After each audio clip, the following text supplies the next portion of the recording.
Le monde taurin, par ailleurs inquiet du sort des manadiers. Leur principal assureur menace de ne plus les couvrir l'an prochain en cause le nombre d'accidents lors des fêtes votives et cela pourrait menacer l'avenir de ces traditions dans les villages de Petite Camargue.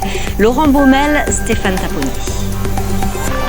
Les fêtes taurines peuvent-elles disparaître un jour ?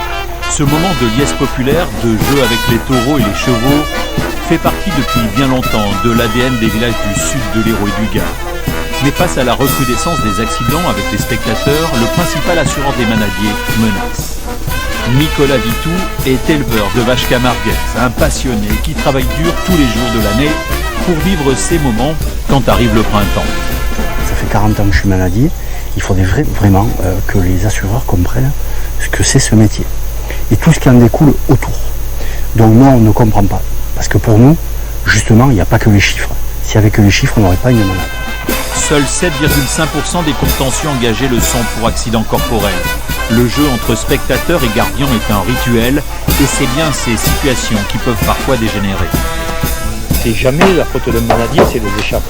C'est toujours une tierce personne qui est venue se mettre au milieu. C'est à nous, élus, à expliquer à nos populations qu'on ne doit pas mettre des entraves.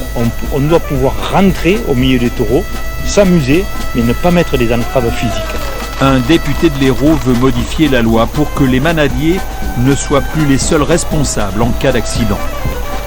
Si on veut pouvoir continuer, il faut qu'on soit assuré à des prix corrects. Et sinon, c'est la fin d'une tradition, parce que la brivade de la bandide, les fêtes votives dans la région, c'est une tradition ancestrale. C'est là que nos politiques doivent quand même aussi être forts vis-à-vis des gros groupes d'assurance, parce que c'est pas à Saint-Geniès-des-Mourgues, à Restinquier ou à Beaulieu que ça se discute au niveau national. Villages et manadiers font tout pour que ces fêtes taurines se déroulent dans les meilleures conditions possibles depuis longtemps.